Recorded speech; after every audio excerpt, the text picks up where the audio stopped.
So welcome everyone. Thanks for being here this evening. My name is Courtney Harry, and I am so excited to be facilitating this week for our Hour of Optimal Wellness. I think last week we had people from all over. We were international. This week, I think we're just domestic. We've got people from all over the country, but we're excited that you took an hour to spend with us. We are going to be recording and posting this on our YouTube channel.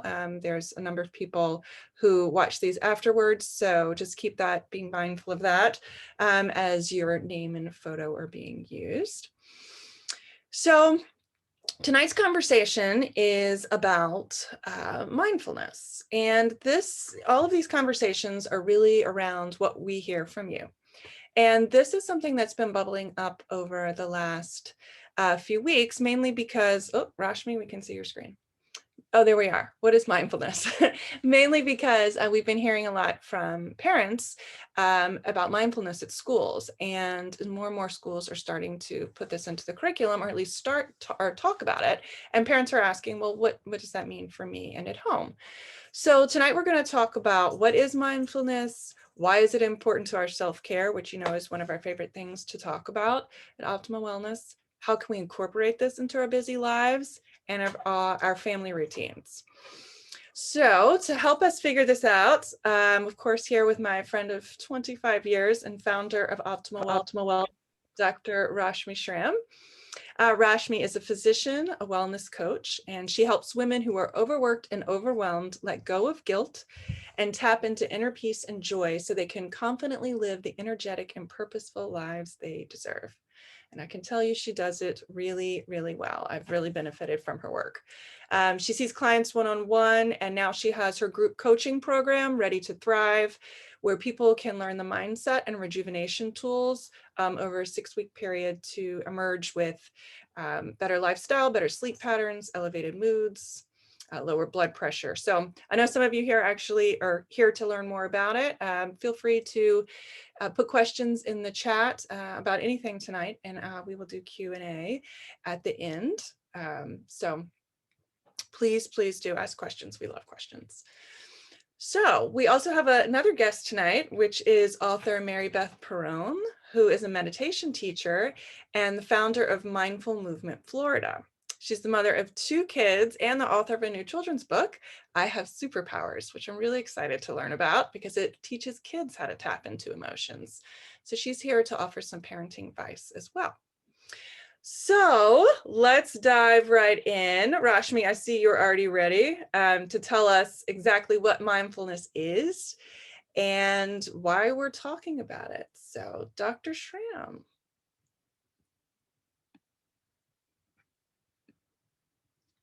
Rashmi, are you there? Would you like to speak? I had a couple of technical difficulties already, guys. It's fine. So what is mindfulness? It's kind of a buzzword these days. And so I just wanted to demystify it for everybody and just tell you that you were born being mindful, and the world and the stress is kind of keeping us from being mindful. So mindfulness in its most simple way is really just being present, being aware, just being here in this present moment, right? And then if we want to take it a little bit deeper, mindfulness, a lot of times is also described as paying attention on purpose to this very moment, which is the only moment that you and I have, with curiosity, right? So if you look at a 2 or 3-year-old, they're already always practicing mindfulness. So with curiosity and without judgment. So it sounds really, really easy to do, right? Like, oh yeah, okay, just be present. But really, I think we all know that a lot of the times what tends to happen is that we actually are not being mindful, which is why we're even talking about this in the first place, right? Before I kind of start with sort of what's maybe happening with all of our lives now, I just want to tell you that really mindfulness can be practiced anywhere at any time. You can eat mindfully, you can take a walk mindfully, you can just, you can be here just listening to this mindfully. So it's just about being in this present moment is really what it is, right? So, but I made the insinuation that perhaps we are not being mindful most of the time. So what do I mean by that? And so I think we all know this about our culture, right? And it is that we basically live in this go, go, go culture. And it really, there's no value that's been given, at least not until very recently, to downtime, right? And so certainly, as I was going through medical school, residency, and definitely as an attending physician as well, it was really very much so thought of as a weakness if you did any kind of downtime or took time off or needed to reset for yourself. And so it was a culture, and it is a culture that can devalue mindfulness to a certain degree. So what can happen is we can then find ourselves ruminating about something that happened in the past, either a conversation or something else. And maybe we're just really super hyper focused on the future. For me, I can tell you the reason I started all of this, meditation, mindfulness, all of these practices. Yes, of course, it's to help other people, but initially it was really just to help myself, because I can very easily revert back into that person that is always sort of distracted and not fully present. I can tell you probably for 5, 6, 7, 8 years, you would find me at work worried about what was going to happen after work. I'd rush off to like a recital. And then while I was sitting in the recital, I would be making like a list of, groceries that I needed to get right after that. And then when I was in the grocery store, I would be, thinking about the dinner I was supposed to make. And then when I was making dinner, I would think about the next thing. And so it was just, we just end up not being present. And so that's one of the dangers of being in this sort of distracted culture, and this culture that we're all swimming in, is we can just lose time. And so what that can do, because if we're ruminating, planning this and that, and we're never in this present moment to enjoy it, it's going to lead to overwhelm, certainly like it did for me for years, and it's going to lead to burnout. And so really what I'm here to tell you is exhaustive searches for science, data, for ancient wisdom, all of that stuff. There is zero evidence that burnout or overwhelm is a requisite for success. Have people achieve success feeling overwhelmed, burned out? Yes, but is it necessary? And in my opinion, no. I think you can, we have lots of good examples of that now. Really highly successful people that are coming out and talking about their meditation practice, their mindfulness practice, their downtime, their rest time, their reset time. And that's really what we're talking about here, is a way to begin to empower ourselves and to start to really shift the mindset and the thinking around what success might look like and how you might feel in that particular circumstance, right? And so, so what are the benefits? Like, why am I telling you so much about this? And these are, large, wide studies that have been done by blue chip universities. They're, published in lots and lots of different journals. And so what we know for sure is even first time, folks who start to practice a formal mindfulness practice, or even begin to practice any kind of like the MBSR mindfulness practices, they start to report an improvement in anxiety symptoms, in depression symptoms. There's decreased emotional reactivity. And then, this one for me is big because I actually kind of jumped into, my meditation practice 7 or 8 years ago, because I had gotten to the point of having these chronic daily migraines that I just couldn't tolerate anymore. And I happened to come upon a couple of studies of how effective meditation was for migraines or chronic pain in general. And I found that to be true for myself, certainly anecdotally, but I teach my students how to meditate. I also have lots of clients, and then I'm teaching meditation pretty regularly. And I can tell you that I'm finding this to be absolutely true. If somebody does tend to have a lot of chronic pain, they'll start to report that this actually gets better pretty quickly. and it can be sustained, right? So what are some other reasons that we might want to be interested in mindfulness? So we see improved concentration, we see increased productivity, and this is all really well documented, especially in larger workplace studies. And what's fun is, and this is just on the horizon, epigenetic changes are being noticed, and this is one of the most exciting things, in that we actually can physiologically prove that we are changing the actual expression of our genes, which is a pretty exciting thing, because we know that when certain genes get expressed and certain genes don't, certainly the ones that are helpful for our health, like self-healing types of things, we know that we can have just better mind, body, spiritual well-being. And that's just really, really important, right? So, so we always just like to get right into our tips because we know that your time is really, really valuable. And so we're going to do our first tip, which, I mentioned to you already, which is meditation. And so really we're here to talk about how can we help our families become more mindful. And I think you guys already know this, the most important way to become mindful for whether it's our kids or our partners or anyone else is to really just model the behavior, right? And then people start to notice. I know that that certainly happened for me. That happens with every single person that I coach. They begin to model a certain kind of mindful behavior, a loving kindness kind of behavior.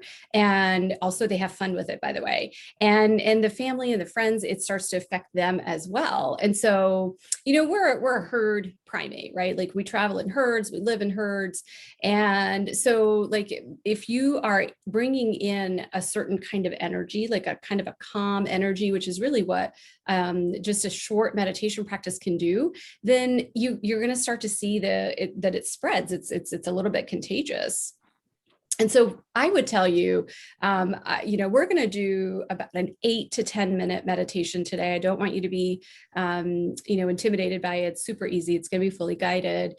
And what I really want you guys to start to think about after this meditation is to just think about just finding just 5 minutes. And that's really the key there, is finding just 5, maybe 6 minutes a day to start a very simple meditation. And that can just be you sitting down with your eyes closed and following your breath. If you have a different kind of meditation practice, then certainly practice that. But we start to see real changes that I was talking about as far as, improvements in anxiety, depression, all of those things, beginning at about 20 minutes a day. But we can't get to 20 minutes a day unless we start at 5 minutes a day, in my opinion. And so I usually just have my clients start at just 5 minutes a day. They can give me 5 minutes a day most of the time. And it doesn't, usually the mornings are the best thing. And that's always a great way for you to start to incorporate it. So this one is going to be really, really fun. So I'm actually going to guide us through a meditation. The kind of meditation that we're going to be doing today is known as loving kindness meditation, or metta is another word for it. It has been practiced for centuries, probably millennia actually. And it really brings up feelings of, yes, loving kindness, but also there are studies that show us, in addition to all of those other benefits that I was telling you about, that this particular kind of meditation can really make altruism sort of front and center for us a lot of times. And we know that altruistic behaviors improve our moods. We know also that love, when love becomes a way to communicate and a way to be, it's an intangible thing, I realize that, that we automatically start to see a lot of shifts in mindset and behavior from that. And so that's really why I chose this one. I mean, we've done a couple of different ones over the course of our webinar series. Last week we did a mantra-based meditation that was really fun. And so this week I chose the metta meditation, just because if you guys, some of you have been with us from the very beginning, from the first, second, and this is your third one. So that way you get to enjoy just a different kind of meditation. Any questions before we get started? Do you see any in the chat, Courtney? I don't see them since I'm sharing my screen. No, I think we're good. Do you want people to turn off their video? What is the best? Yeah, turn off your videos. That way you guys are comfy. I'd probably turn mine off too, and then we'll come back on. And what we'll do is just really just get comfortable no matter where you are. The only thing is, like, if you don't have to lie down, then don't lie down, or don't slouch. If you can, just kind of sit up straight, and just make sure like you're really, really comfortable. Like you've got some, some back support, and you're not too hot, you're not too cold, that sort of thing. And let's just go ahead and gently, very gently close your eyes. And if you're sitting down, then just make sure your feet are flat on the ground. And just follow my guidance.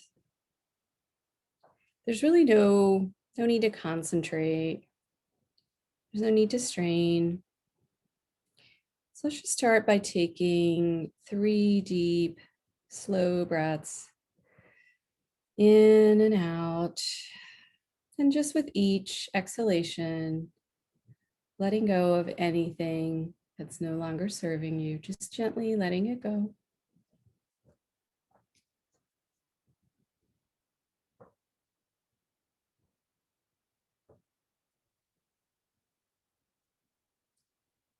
Now just silently setting our intention to cultivate our own inner peace and joy. I want you to silently repeat the following phrases as I repeat them. Silently repeat, may I be safe and well.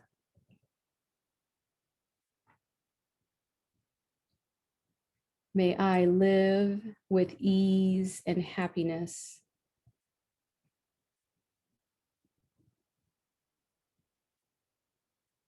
May I be free from pain.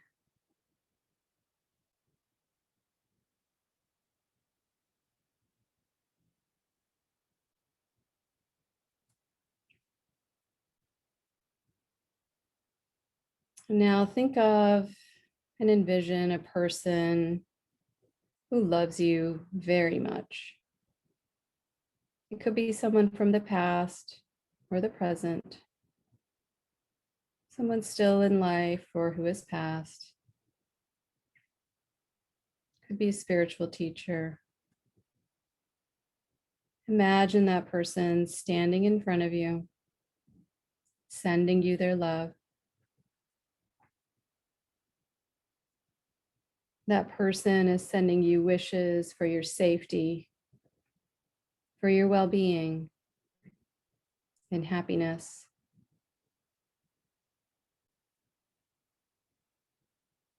Allow yourself to feel the warmth and love coming to you.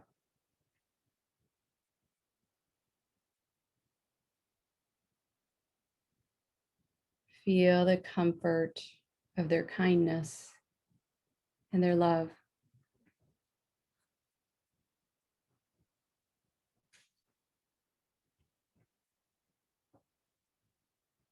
Now imagine that you are surrounded on all sides by all the people who you love and have loved you. Picture all of your loved ones and friends surrounding you.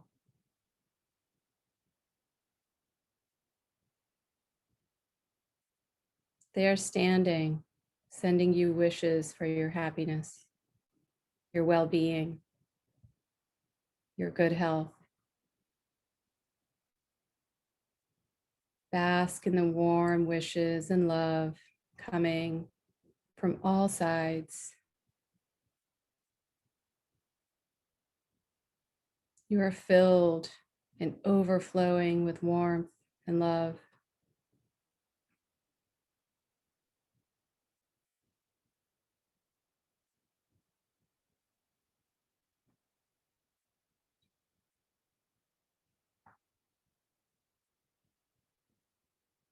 Now bring your awareness to a person that you love, perhaps a relative or a friend. begin to send the love that you feel to that person. You and this person are similar.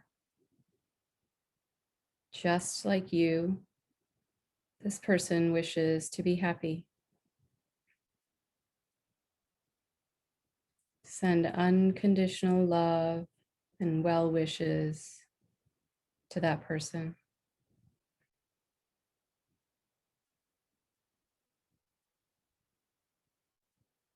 Repeat the following phrases silently. Just as I wish to, may you be safe. May you be happy. May you live with ease and happiness.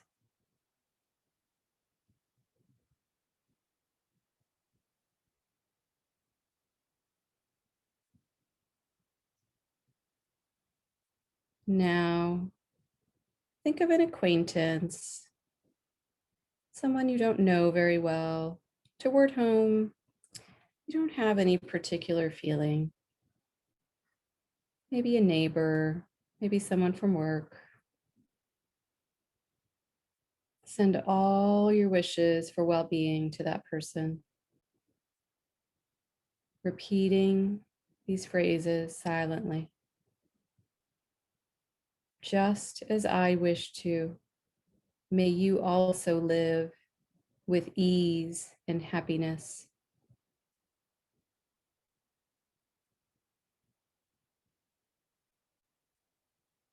Just as I wish to, may you also live with ease and happiness.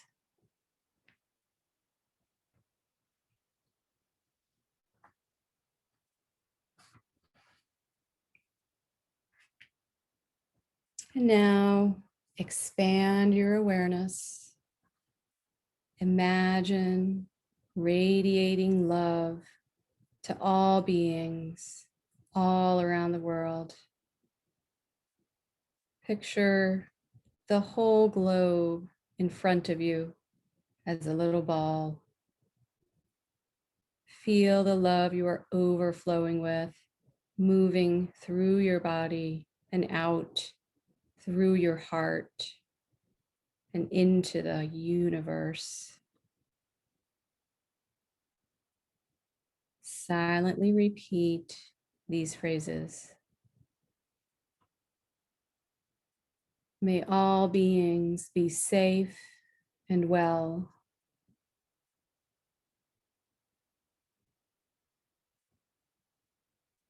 May all beings live with ease and happiness.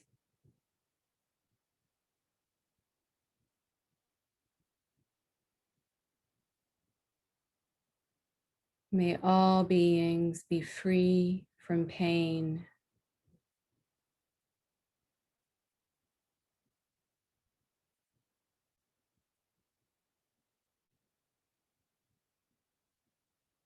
May all beings be safe and well.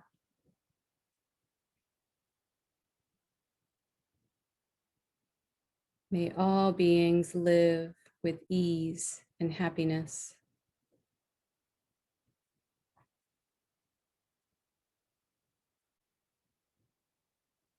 May all beings be free from pain.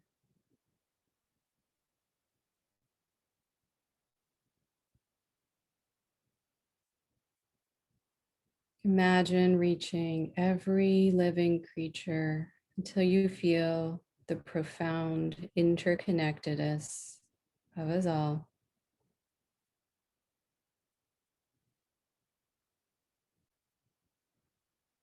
Now, still keeping your eyes closed, just return to your breath,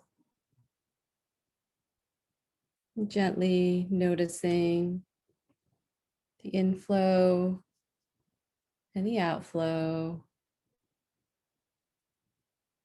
just resting in existence.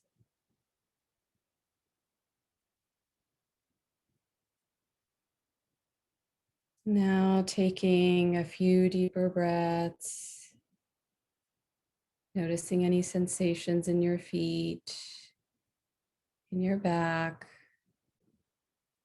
gently bringing your attention back into the room. When you're ready, you can gently open your eyes.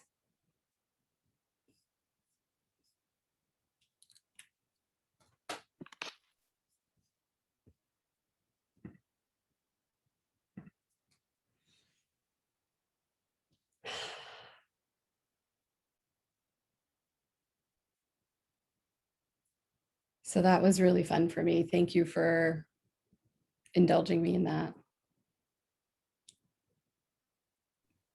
Yeah, I have to say, for everyone who got through that, congratulations. I know all of us are probably dealing with children screaming in the background, so hopefully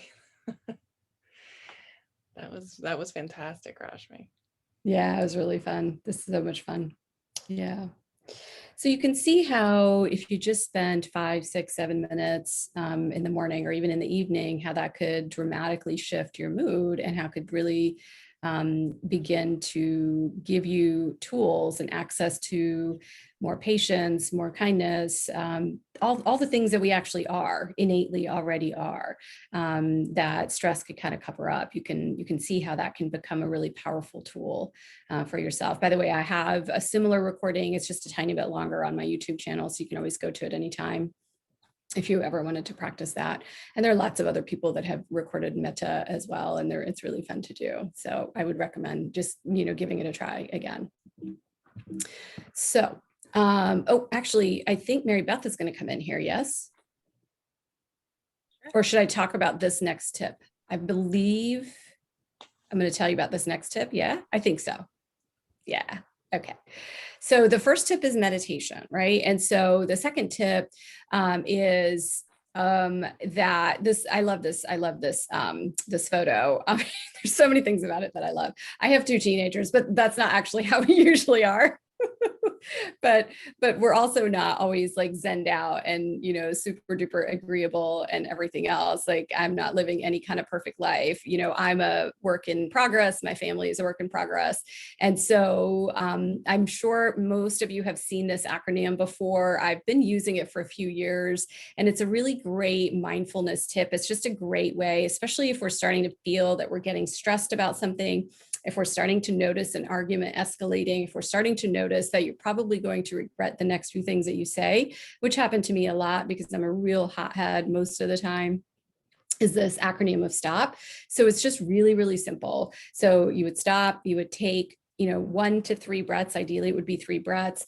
You would just observe. So what that means is, and that's really where the mindfulness comes in, right? So you would just observe to see, like, okay, what are the thoughts that are going through? What am I feeling? And again, you can do this in less than 5, 6 seconds. And then the P is just proceed with love. And so, I just used this last night. I probably used it today too, but I was getting in a bit of a tiff with my older kid. She's 16, and it was a bit of a disagreement with how school was going to go. It's actually like a paradoxical thing. I was telling her she needed to skip part of school today so she could go take her AP exam, and she was like, "No, I'm going to school." So it was a weird thing, and it was really escalating. And so I did the stop thing. And the most miraculous thing is, and I was sort of sharing this with Courtney, since I've been doing this for a while, and no one notices that I've stopped. Like, no one. I even asked to them today. I was like, "Have you guys started to notice?" They're like, "No, it's fine. Like, it's good. You should take your time." So like just dead stop. I mean, you can do a lot in 10 seconds and no one seems to notice. And my gosh, they surely do appreciate it. And so, I stopped, I took just 1 or 2 breaths and I observed. I mean, it was really late at night. For those of us who are living here, Mary Beth and I were talking about this, and I know that Holly's here. I'm not sure who else is here. Maybe Jill's here, but there's been just a horrible, terrible incident that happened in our neighborhood just a couple of nights ago, and it's just been really wrecking, and it's a grieving community. And so I noticed that from some of that, emotional reactivity, I was being reactive, I was exhausted, and so was she. And so when I noticed that, I know that I almost never make good decisions, or I'm also not very good to talk to when I'm exhausted. And so I just kind of gave her a hug and did whatever it was she wanted to do, which is like sort of crazy, but it actually wasn't a terrible thing she wanted to do, and it was fine. So so the thing is, we can really start to incorporate this pretty quickly. And if you guys do end up trying it, and this certainly works for 5-year-olds, 6-year-olds, 7-year-olds, 8-year-olds, it works for adults, it works for really all of us. And so it's the observe part where the mindfulness trick really kind of comes into play here. So I'd love to just hear if you guys do use it. Now is when Mary Beth gets to come on. So I'm so excited to introduce to you my very special friend, Mary Beth Perrone. I know that Courtney already kind of talked about some of her accolades, but she really is just a phenomenal person. And she's going to give us a couple of mindfulness tips as well. So Mary Beth. Thanks, guys. I'm so grateful to be here. So everything you just said is great because it plays right into my book. I have superpowers. It's a kid's book, and on the cover is my son Xander and my pug Bandit, and it really is about teaching kids to tap into their superpower of their breath, to no matter what's going on, to pause and just take a deep breath in and out, and it puts them in a different place. And I think that, speaking about this and just round circling, as my path and my journey of mindfulness has been evolving, I just see signs so much bigger and greater in my face. I think, Rashmi, you said it once, it starts as a whisper and it ends as a yell. And so right before I got on this call, we were watching couples therapy, and there's all these grown adults like talking about 90% of their problems is what they had in their childhood with their parents. And I was like, wow, this is perfect walking into this call, because we can shift the narrative and we can be mindful parents, and we lead by example and our kids feel it. And so my kids, I was always the fun mom for sure, but I don't think I was really the present mom. For a few years, I was traveling up and back to New York. I have a business up there, and I would get home on a Friday night, and I wanted to be with my kids so much, but that involved me going to a friend's house and drinking wine and thinking, yeah, I'm a great mom, I'm here, they're having fun. And I realized that I wasn't really being present. I didn't stop when I got home off the plane to sit and listen to how their week went. I didn't stop to just take those moments that's really all they want. They would have been much happier probably sitting on the couch and just talking to me than me thinking I was being a great mom and bring them to a friend's house. So I think the biggest mindful tip of being a parent, and as my journey again has evolved, is meet them where they're at. So my 8-year-old, when we're in mindful, when he wants to tell me something, I have to stop and get down on his level and look in his eyes and just really make him know that I'm really listening and absorbing what he has to say. It's just so important in that moment.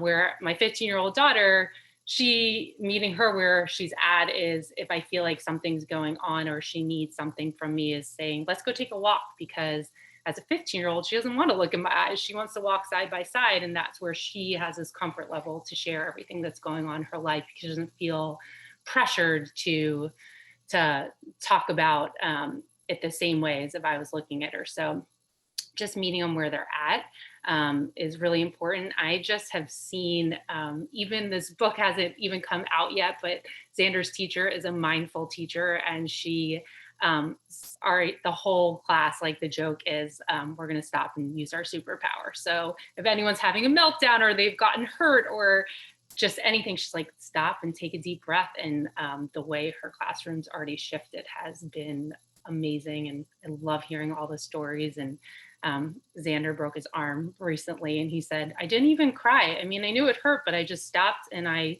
was breathing through it, and I realized I was going to be okay. So I fought off the tears, and I was like, well, it's okay to cry too. He's like, no, I didn't feel like I needed that once I started breathing. So I just see the energy that we put out there, it's like an energy meet. What we put out there is what we receive back. And when we lead with love and when we lead with compassion with our kids and we're really present, it really is life changing. So I'm not perfect. I'm still a work in progress myself, but I'm getting there. And I really have seen the shift. So. That's amazing. Yeah. I mean, Mary Beth and I, we're both teachers via Chirpa Global. And I think that in and of itself has been just a whole life shifting event, just a deep dive into meditation and then, obviously living the talk too is just so important. And so I just think it's phenomenal. My only wish is I wish I had done it, 20 years ago. I wish I had done this, way. But that's the other gift sometimes of having to slow down on purpose, like the pandemic did. So yeah, I love that story. And so we're going to be sending out an email with the information from today, and we're going to include a link to be able to buy or pre-order I Have Superpowers. And I'll give you the link, right, Mary Beth, so that'll just go right to your website. And that way you're actually going to be donating 10% of all the profits to our local schools in order to be able to get the book. Yeah, and I think the great thing about that also, I think we're just seeing what a need there is for mindfulness, because today I found out that on barnesandnobles.com, my book has the highest pre-orders. So I think that's a really good indication that people are searching and looking for this for their children and for their family. So. No, that's amazing. Yeah, we'll include that for you guys. And yeah, so it's going to be amazing. Thank you, Mary Beth. Thanks. So, I could go on and on and on, right? But again, time is of the essence. And so the third tip, I just wanted to talk about phones really quickly. Not that phones are evil, not that phones are bad. I have one. I am probably semi-addicted to mine. I'm not really sure, but I certainly use it a lot. And so I was looking at a couple of different studies, and what I thought was really astounding was almost all Americans, and actually around the globe, but Americans' most pronounced increase went in 2020. So from the average phone use by the average American was 3 hours a day. And that bumped up to 4.2 hours a day and has sustained until right now. So that was in 2020, the average when they looked at the data. So it bumped up a significant amount. I mean, obviously, because we were all under lockdown, we were trying to connect with each other and maybe even using social media more. And some of those things aren't necessarily bad. But this part stopped me dead in my tracks. And so if most of us live to be, in our 80s, like our lifetime, most of us would have spent, get this, 77,000 hours on our phones. So that is 9 years of our lives, guys. That is 9 years of our lives. And so, of course, a lot of it is 100% necessary, and we have to have it. And the one thing, though, that I would tell you is again, in the same sort of way that we want to model being present, we also want to model having a good relationship with our phones as well. And so you can use that STOP acronym again. So what I have found really helpful for myself, and they've done some studies on this as well, is just take just a quick moment before we pick up that phone. So it turns out on average, most of us, and again, this may not be you at all, but on average, most of us tend to pick up our phone about every 5 minutes when we're awake. And so, and I think that's probably true for me, because I'll hear a chirp or some kind of ding, and sometimes I'm just picking it up. I don't even know why I'm picking it up. It's like just a habit. And so is to just take that one breath, take that 1 minute before we pick that phone up, and just ask ourselves, because a lot of times, and certainly this is true for me, maybe I'm really like trying to procrastinate from something that's due in a couple hours or tomorrow, or maybe I'm just feeling really overwhelmed and I want to distract myself. Am I feeling really stressed? Am I bored? Am I lonely? And so if the answer is, am I lonely? Am I overwhelmed? Am I stressed? Well, guess what? The phone isn't going to help me at all. Am I procrastinating? So just to kind of take that one moment and honor yourself by, if you don't need the phone and it is more of an emotional need, is to think about what other other ways you can fulfill that emotional need. So that's really where, again, that mindfulness comes into play, right? It's not that we're going to be mindful all the time.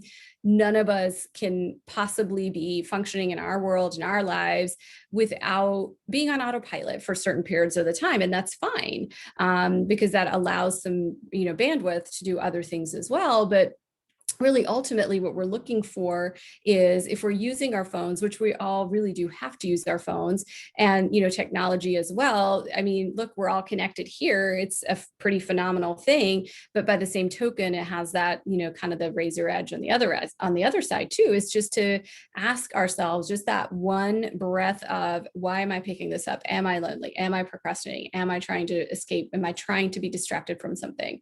And so that just might be another tip that you start to incorporate. I know that I've been doing that for a while, and I think just my phone pickups have gotten way less. And I've also just become more mindful, just like, oh, I really don't need to pick this phone up right now. And so that's just, kind of my third tip, but there's so many fun ways to be mindful and to lead mindful lives. Like, mindfulness is a lifestyle, really, right? So that's it for me. And again, I'm trying to be mindful of our time. And so I think I'm finishing fairly close to time. Yeah. Yep, you're right on schedule, Rashmi. Done. Which leads us perfectly into, can I ask you a few questions? Can we do that? Oh, sure. Yeah. Yeah. Okay. Okay. One is around, this is more, I guess, like for the preteen, teen years, around influence and like the roles that communities play, especially if our kids are hanging out with other families or other kids that don't really have this kind of mindset behavior yet. Like how powerful is that? Is that sense of Okay. Yeah. And, and I think, I think I know what they're asking. So we know that emotions are contagious. And so it doesn't mean that, like, our kids can't hang out with kids that are stressed out. Certainly not. It just might mean that we can maybe model some of that behavior for our kids, and see if our kids want to try just just like Xander wanted to try just a couple minutes of deep breathing, like their classes, learning all that stuff. And then we really can't ever force anything on anyone, right? Which is why I think it's just amazing and astounding that all of you guys are here with us today, because it can, that's that first step where we're always like, I don't really know if I want to even dabble in that. I don't want to change all that much. So change always seems really scary.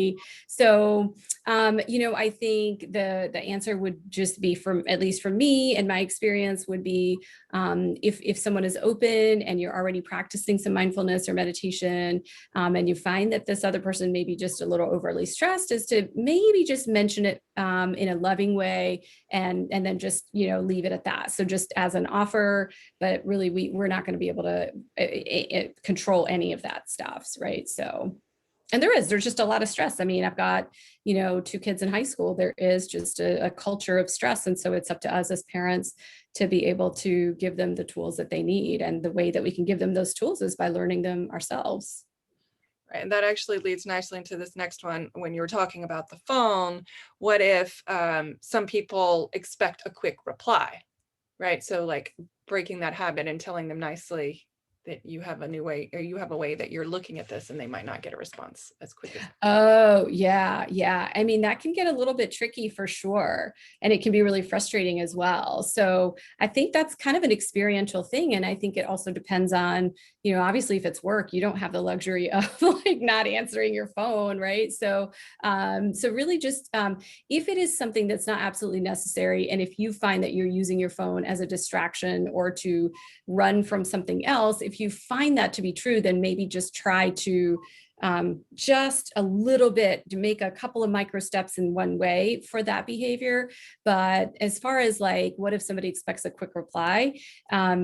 You might need to reply to them quickly if it has to do with work, or if it's your kid, or if your husband or partner or whatever, is it needs an answer. So that's the thing about saying, well, I'm never going to use my phone, I'm never going to use social media. I mean, none of that really makes sense. It's just looking at things in more moderation, and really being aware of when we are using it as a distraction tool, because that's when we can really go down a rabbit hole and waste a lot of time and productivity and not be mindful with our time.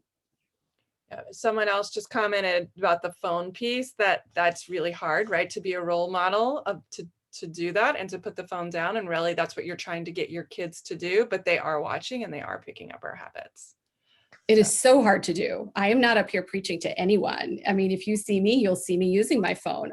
You'll see me texting you back. You'll see me answering your DMs. And so, because we all have that need to connect to each other, and that's fine. But sometimes you'll also find me searching for cat videos on Instagram. And that is not very helpful when I have a presentation due. So, like, there's a difference.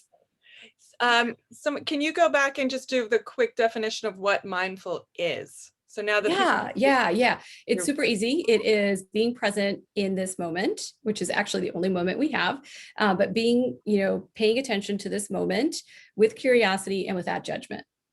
So exactly like your 2 and 3 and 4-year-olds are. But by the time they're like 5 or 6, they start to worry a little bit more. They start to, kind of ruminate, that sort of thing. Makes sense.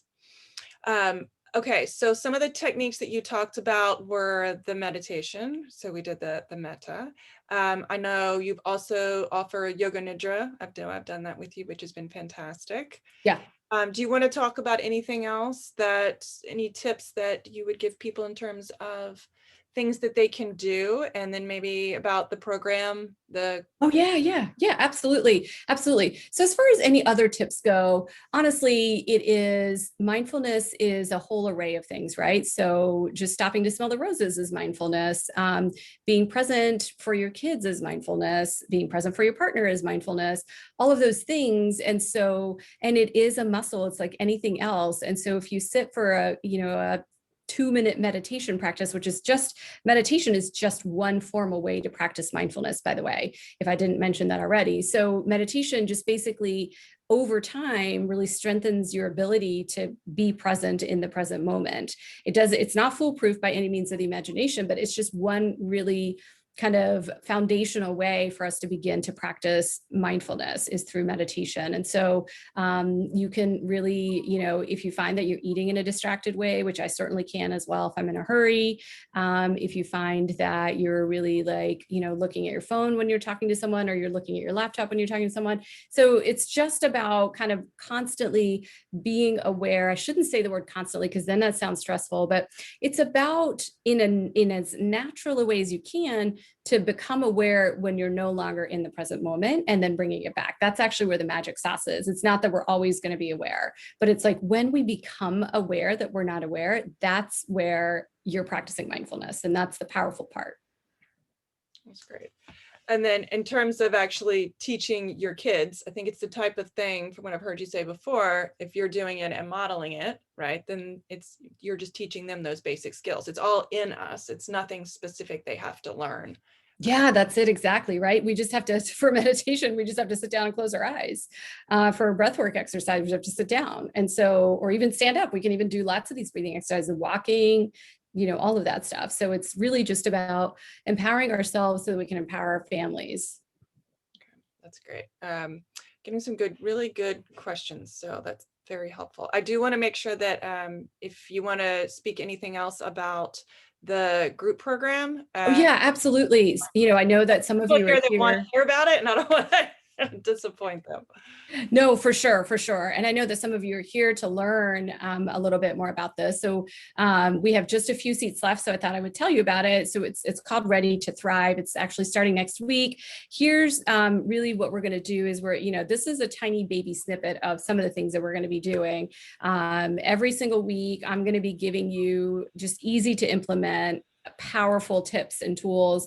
And so it's going to be a combination of teaching, of coaching, and really what you can, if you're thinking about it and you're feeling, stressed, or if you're suffering from anxiety, like I did, and or guilt, which is something that almost all of my clients come to me with initially, we really, in a six week period, we're going to be replacing those with kind of this personal power, personal freedom, without disempowering anyone else, and have a real touch within your own inner peace for your own inner joy, some tangibles that I know that I've seen certainly with all of my coaching clients, they report improved sleep patterns. And we know that certainly teaching some of these techniques, we know that that's why we're teaching them, is because a lot of people are suffering from sleep issues. We know that you'll come away with improved mood and improved sense of well-being.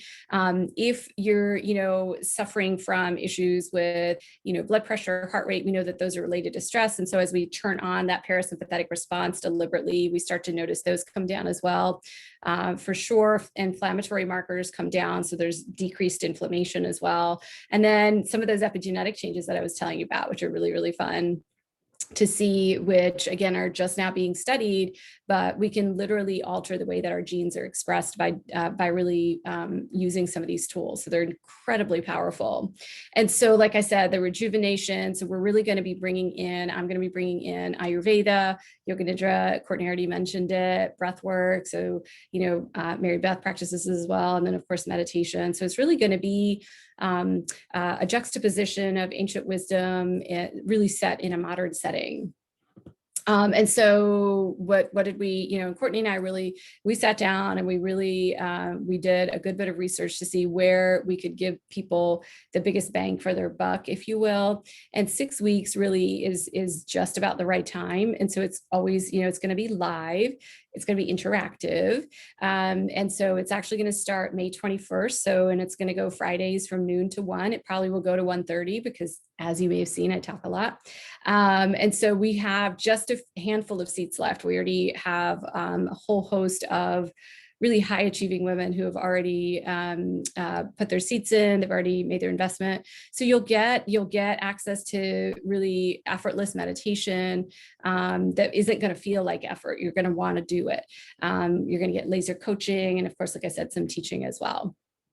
And so any questions as far as that's concerned, anyone who's interested, you're certainly welcome to, reach out to me or Courtney if you have further questions, but really it's ready to go. And just like I said, the next few slots are still open at the 475 investment is really where it is.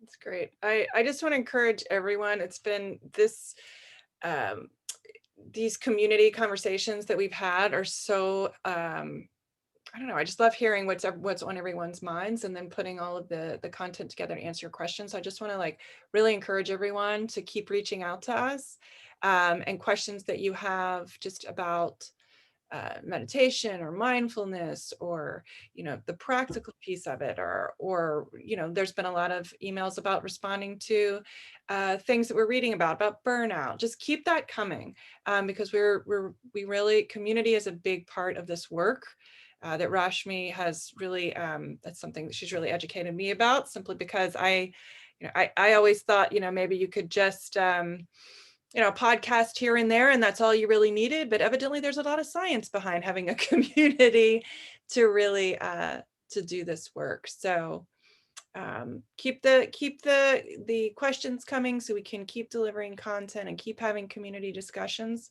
like this. And I appreciate everyone being here. And I know it's to have things in the evening, we're all a little zoomed out. So the time that you've done to invest in yourself, thank you for that, and give yourself a pat on the back. So Rashmi, would you like to close us out with one of your beautiful, calming? Yeah, absolutely. Is that what you would like to do, guys? You want to do just another soft little meditation, and that way you would have actually gotten two. Stop share. You want to stop sharing screen? We can do it. You got it. Yeah. So what I want you to do is just take a moment and just imagine yourself in full expression, like you are, living at your highest self. And so just take a moment and just gently close your eyes. And just after a few breaths, I just want you to just become aware of this vision of yourself where you're just fully expressed. You're living with intention. You're living at your highest potential, really just thriving. What does that look like? What does that look like physically? Where are you? Who are you with? What are you doing? Just notice those. And then just notice how you feel emotionally. How are you feeling mentally? You're thriving, you're living really the way that you know you can live. You're helping yourself, you're helping others. Just notice as many details as you'd like to about how you look thriving. Just as you notice that, just notice there's a small light that seems to be coming out from your heart. And that's really just an overpouring of love and light from your heart. Just as you notice that, there's a little smile that comes across your face. And then soon that little smile is this huge, big grin. And you are just grinning from ear to ear. I mean, you are just feeling really joyful right now, really grateful. And that little light in your heart is really blossomed. It's becoming brighter and brighter, and you're really shining your light. You're shining it to really everyone around you, every creature around you, just really spreading that peace, that joy, that love. Just enjoying that. And just gently, still with your eyes closed, just gently letting that image go, but keeping it close to your heart. Know that you can get there. Know that you can thrive. Know that you can reach your highest potential. Know that you are limitless. Just taking a couple of deeper breaths and coming back to the room, just enjoying a feeling of contentment. Just when you're ready, you can just gently open your eyes.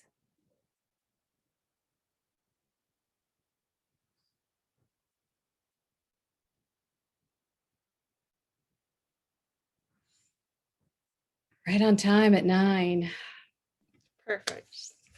Thank you. Thank you, Rashmi. Thank you, Mary Beth. Yes, Holly, thank you. Absolutely. Thanks, everyone. Have a great evening. Yes, bye guys. Good night.